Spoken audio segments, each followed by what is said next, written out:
എന്റെ ഒരു കുഞ്ഞൊരു കൊല ഇരിപ്പുണ്ടേ. ഇത് ഞങ്ങളുടെ അടുത്തുള്ള ഒരു ചേച്ചി വന്നതാണ് കേട്ടോ. അപ്പൊ ഇതാണെങ്കിൽ മിക്കവരും അരിയുമ്പോഴത്തേക്ക് കൈ കറ പിടിക്കുമെന്നുള്ള പേടിയുണ്ട്. ഇത് കറ പിടിക്കാതിരിക്കാൻ ഒരു സംഭവം കാണിച്ചു തരാവേ. എല്ലാവർക്കും അറിയായിരിക്കും. അറിയാത്തവരെന്നെ ഒന്ന് കണ്ട് നമ്മുടെ ചാനൽ ഒന്ന് ഫോളോ ചെയ്ത് സബ്സ്ക്രൈബ് ചെയ്യാനും ഷെയർ ചെയ്യാനും കമന്റ് ചെയ്യാനും ഒന്നും മറക്കരുതേ. കാണാം. നന്നായിട്ട് കൈയുടെ വെള്ളയും ഈ നഖത്തിന്റെ അടുത്തൊക്കെ കറ വീണ് കഴിഞ്ഞാലേ ഒരുപാട് പാടാ പോവാൻ. 2-3 ദിവസമൊക്കെ എടുക്കും. അപ്പൊ നോമ്പിന്റെ സമയമാകുമ്പോൾ എല്ലാവരും നിസ്കരിച്ച് ഒന്നൊക്കെ എടുക്കുമ്പോൾ പറ്റത്തില്ലല്ലോ. നന്നായിട്ട് തേച്ചിട്ട് ഒരു പാത്രത്തിലോട്ട് വെള്ളം എടുക്കണം.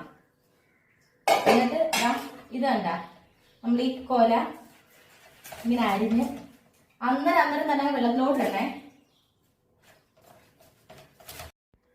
എന്നിട്ട് ഈ കായിലോട്ട് കുറച്ച് ഉപ്പും കൂടി ഇങ്ങനെ ഇട്ട് കൊടുത്ത് ഒന്ന് ഇളക്കി വെച്ച് ഒരു 10 മിനിറ്റ് നമുക്ക് ഇങ്ങനെ അങ്ങ് വെക്കാം. നമ്മൾ എന്തായാലും ജോലി ചെയ്യുന്നതിന് ഒരു 10 മിനിറ്റ് ഇങ്ങനെ ചെയ്ത് വെച്ചാൽ നമ്മുടെ കൈ കറയൊന്നും ആവത്തില്ല. അപ്പൊ എല്ലാവരും ഒന്ന് പരീക്ഷിച്ച് നോക്കിയാലേ.